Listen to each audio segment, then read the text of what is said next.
Mas não foi assim que aconteceu. Então, e aí meu marido, a gente foi lá quinta-feira, né? E ele ficava assim, a gente comprou no rio que a gente canoou, na cidade do artista. Então olha como Deus cuida dos detalhes. Olha como Deus cuida dos detalhes. A gente viu muitos lugares e a gente acabou lá, naquele lugar que o Espírito Santo me falou para ir visitar. Ele já sabia de tudo. Sabe, eu acho muito lindo esse cuidado de Deus. Ele não vem assim, ele é um gentleman. Ele não vem assim, ó, você tem que fazer isso, aquilo, aquilo, aquilo, aquilo. Não, ele vai assim, olha, já pensou, olha que lindo, olha ao seu redor. Esse lugar não é lindo? Já se imaginou morando aqui? Olha que maravilha, olha essa cidade. Você é artista, essa cidade do artista. Olha que legal. Sabe assim? É muito lindo a forma como Deus, ele planeja coisas para nós, personalizado para nossa vida. Ele não planeja coisas. Eu não tô. É claro, tem os profetas, as histórias dos profetas da Bíblia, né? Que a gente vê que eles foram chamados para fazer coisas diferentes, fora do comum. Mas além das histórias deles, existem histórias como a minha, em que Deus chama a gente para fazer uma coisa assim, diferente, mas não algo que vai envolver um sacrifício no sentido de que você vai sofrer, e você só vai sofrer.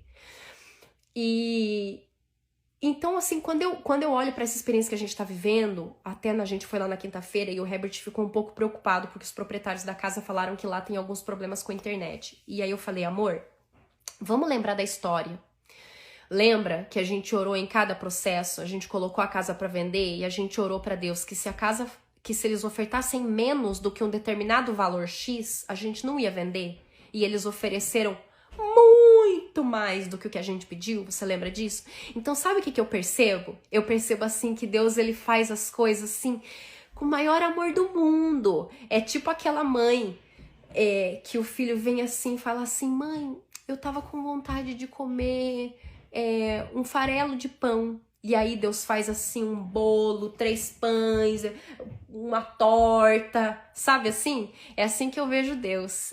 A gente pede assim um negocinho assim desse tamanhozinho, porque a gente acha que não merece, que não deve, que não tem que se atrever, e Deus vem assim, ó, com a mesa farta, com tudo pronto. E então eu falei pra ele, a gente orou em cada etapa. A gente se certificou, a gente viu Deus agir de maneira miraculosa em todo o processo, então não tem por que duvidar. E a experiência, e o que eu queria deixar para vocês hoje, assim, agora eu quero falar um pouco dos motivos, né, que nos levaram a dar esse passo para fechar essa conversa que a gente teve hoje. A gente estuda desde criança. Pelo fato de ir na igreja adventista, a gente gosta de estudar a Bíblia e estudar as profecias. E a gente está se aproximando do Natal agora, a gente percebe que como humanidade nós comemoramos 2 grandes datas, o nascimento de Jesus e a morte de Jesus, mas ninguém fala sobre o seu retorno. Contudo, na Bíblia, existem muito mais textos e profecias sobre o retorno de Jesus Cristo e o fim da maldade, a forma como Deus vai resolver esse problema da maldade e da morte, do que promessas sobre o nascimento do Messias, por exemplo. Então, o que Deus planeja para esse mundo, o grande plano de Deus, existem os planos na nossa vida, mas o grande plano é acabar com o problema do mal, o problema do pecado, o problema do egoísmo arraigado em todos nós. Esse é o grande plano de Deus, é isso que Deus realmente quer resolver. E quando a gente olha para as profecias que estão escritas na Bíblia, quando a gente olha para as evidências no meio natural, a gente vê os problemas que o aquecimento global estão projetando sobre o planeta Terra, a gente vê o cenário econômico do mundo à beira de uma quebra, a gente vê a rivalidade entre polos econômicos, entre países, grandes nações se acirrando, a gente percebe que a gente está muito perto eu não diria de um grande cataclisma, mas do grande desfecho disso tudo. Eu não vou entrar em detalhes sobre isso agora, mas eu te convido a assistir a série do Apocalipse que eu e um grande amigo, Zazá, fizemos nesse ano. Nós estudamos do capítulo 1 até o capítulo 10. Tá tudo salvo no IGTV, numa série chamada Apocalipse. E nós vamos continuar a segunda temporada, do 11 ao 20, assim que passar a mudança e eu me aquietar lá no meu cantinho. E eu quero dizer pra você que eu não sei o que você tá passando agora, não sei as tuas dificuldades, eu não sei as tuas lutas, mas eu sei que Deus, Ele sabe de todas as coisas, Ele sabe o melhor pra você e Ele quer te dar o melhor. Assim, eu não consigo acreditar que Deus vai querer ser melhor pra mim, que não mereço nada, que conheço, que sei meus defeitos, que sei os meus limites, as coisas erradas que eu faço todos os dias. E eu não consigo imaginar que Deus quer bem pra mim e não quer bem pra você. Porque eu não me vejo melhor que você em nenhum aspecto. Então eu tenho certeza que se você se entregar a Deus, se você buscar a Deus, se você orar e você se dispor a ouvir, Ele vai falar com você. E eu quero agora te dar umas dicas práticas. Talvez você que tá conversando, assim, ouvindo o que eu tô dizendo agora, talvez você nunca teve uma experiência com Deus de orar. E eu quero te dizer algumas coisas que funcionam de maneira prática. O Espírito Santo, ele conversa com a gente. Eu já vi muitas evidências científicas de que há uma região aqui no topo do nosso cérebro que ela nunca tem atividade cerebral. Ela só tem atividade cerebral quando a gente está em oração. É um espaço dentro do nosso cérebro, fisicamente, que Deus deixou, porque Ele nos criou. Ele deixou para conversar com a gente esse espaço. Então eu te recomendo que você busque a Deus em oração. A gente consegue conhecer a Deus de 3 maneiras. Por meio do estudo da Bíblia, por meio da experiência de vida e por meio da natureza. Então Deus, ele se comunica com a gente por meio dessas 3 formas. Então, quando você está na natureza, as experiências que você está tendo ali, busca se conectar com Deus em pensamento. Na sua casa, reserve espaço para você orar, conversar com Deus em uma hora tranquila e abra teu coração para Ele, como a um amigo, conversa com Ele. Fala o que você está sentindo, ou mesmo da tua incapacidade de orar, da tua incapacidade de conversar com Ele, de se relacionar com Ele. Abre isso para Ele também. A Bíblia diz que a fé é obra do Espírito Santo. Até para ter fé, a gente precisa de Deus. Nem crer em Deus a gente consegue sozinho. Tamanha é a nossa degeneração daquilo que foi o plano original de Deus para nós, como seres humanos. Então, não tenha vergonha de reconhecer que você precisa de Deus, que você precisa dele até para crer, que você não consegue crer. Agora, eu lembrei de uma coisa. Depois que a gente fechou a compra na casa, lá, aí o Herbert me contou que naquela noite, antes dele orar, o Espírito Santo falou na mente dele. Eu escrevi isso no post, mas quero ressaltar isso aqui, porque eu sei que tem gente que não leu. O Espírito Santo falou pra ele assim: vá com ela amanhã, porque aquela é a casa que vocês vão comprar. E então, assim, olha que coisa. O Herbert, ele sempre me zoa, né? No nosso casamento, quase 10 anos de casado. Ele fala assim: acho muito engraçado que Deus só fala com você e não fala comigo.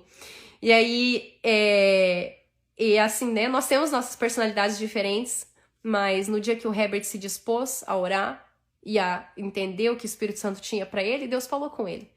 E então eu quero dizer pra você o seguinte, uma coisa que é muito comum, quando a gente ora pra falar com Deus, e a gente, eu gosto de orar de olhos fechados, né, pra eu me concentrar, e assim, impedir que outras coisas distraiam a minha atenção, e eu conseguir prestar atenção no que tá acontecendo aqui na minha mente. O Espírito Santo, ele se comunica com a gente, comigo o Espírito Santo se comunica, não uma voz audível, né, aqui do meu lado ou desse, não, é na minha mente, processo de pensamento, como uma pessoa conversando comigo na minha mente. E eu não sou a única pessoa com quem isso acontece, eu já li livros de psicólogos falando sobre isso. O Timothy Jennings tem um livro chamado Simples Demais, vende na editora Casa Publicadora Brasileira, um livro maravilhoso. Tem um outro livro chamado... Como Ensinar Seu Filho a Amar Jesus. Eu esqueci o nome da autora, também é da Casa Publicadora Brasileira. É uma pedagoga, ela também fala de como o Espírito Santo se comunica conosco na nossa mente. E quando você orar para conversar com Deus e você fechar seus olhos, ficar num lugar assim tranquilo que você tá em silêncio, vai ser comum que a hora que o Espírito Santo começa a falar na tua mente, você abre os olhos e você se assusta, porque aquilo não vem do teu pensamento. Então, é um movimento de é um movimento de... Como que eu posso dizer? É um reflexo que a gente tem, né? Um ímpeto que a gente tem. Então, quando isso acontecer e você perceber que você se distraiu, abre o olho, fecha de novo e fica em silêncio. Lembra que é uma conversa, você fala e Deus fala. Então você fala e fica em silêncio esperando que Deus vai te ouvir. E o que quer que venha na sua mente nesse momento de silêncio, escreva, anote e depois você lê, para você perceber se aquilo foi uma palavra de Deus ou não. E você confirma para ver se aquilo está de acordo com o que Deus fala na Bíblia, de acordo com aquilo que você entende que é o correto e é o bom. Porque quando Deus revela coisas para nós, coisas que Ele planeja para nós, nunca Deus se contradiz. Então, por exemplo, Deus nunca vai falar na minha mente, pega uma pistola e atira na sua cabeça, entendeu? Isso não é da vontade de Deus. Porque a Bíblia diz que Deus nos ama e Ele quer que a gente viva. Então, aquilo que vem na nossa mente e é do Espírito Santo vai sempre concordar com aquilo que já foi revelado na Palavra de Deus. Eu quero fazer uma oração com você nesse momento, para que o Espírito Santo, Ele guarde na minha mente e na sua mente as lições que Ele quer nos ensinar nessa conversa. Eu vou orar agora então. Vou fechar meus olhos porque é o meu hábito, tá bom? Querido Deus, poderoso Pai, eu te agradeço porque o Senhor esteve aqui conosco nesse momento, nos ensinando o quanto o Senhor nos ama e o quanto o Senhor deseja nos salvar até dos nossos problemas do dia a dia, não somente nos salvar a nossa vida e nos dar a vida eterna, mas o Senhor quer nos ajudar no nosso dia a dia. E eu quero te pedir que o Senhor abençoe cada pessoa que ouviu essa live até agora e que está ainda aqui presente, que o Senhor ajude cada um a resolver os seus conflitos e encontrar a solução para os seus problemas. Eu sei que o Senhor é maravilhoso, mas o Senhor nos chama a caminhar e a agir. O Senhor não age sozinho, o Senhor age conosco. Nos ajuda a depositar a nossa confiança em Ti, em nome de Jesus. Amém. Um beijo para vocês. Aqui eu vou responder umas perguntas então aqui. Pera lá, deixa eu ver aqui. Não, isso aqui não é pergunta. Outra, deixa eu ver aqui. Tem uma pergunta aqui. Como não confundir a vontade de Deus com a nossa própria vontade? Eu vou falar uma coisa que eu faço. Eu me questiono. Qual é o meu interesse nisso? Eu tenho vontade, por exemplo, eu tenho vontade de morar no sítio? Eu quero vender a minha casa bonita para ir morar numa casa de sítio? Eu quero parar de ter as minhas compras que eu compro lá pelo aplicativo e vem aqui arroz, feijão, salada, vem tudo aqui na porta da minha casa? É mesmo a minha vontade? Aí eu entendo, não, essa não é a minha vontade. A minha vontade realmente honesta, sincera é permanecer onde eu tô. Opa, então essa ideia que é diferente da minha vontade deve ser a vontade de Deus. Se é a vontade de Deus, então eu vou orar, vou jejuar e vou ver se essa ideia continua na minha cabeça ou se ela vai embora. Porque quando a gente jejua, quando a gente se abstém de alimento, a nossa mente fica limpa, o raciocínio fica muito mais acelerado. E isso, inclusive pessoas que não acreditam em Deus têm a prática do jejum, porque o jejum deixa a mente muito mais veloz, para fazer prova, enfim, para tudo.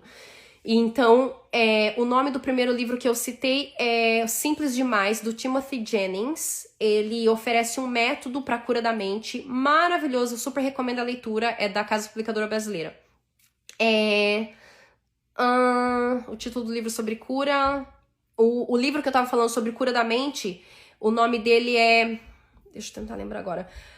Try Softer, da psicóloga Andy Colbert. Depois eu vou colocar na legenda o nome dos livros que eu mencionei aqui na live, tá bom? Então, o livro é esse mesmo, Try Softer, da psicóloga Andy Colbert. Não tem em português, infelizmente, gente. Vocês vão ter que esperar até eu escrever meu livro, pra daí vocês entenderem alguma coisinha lá.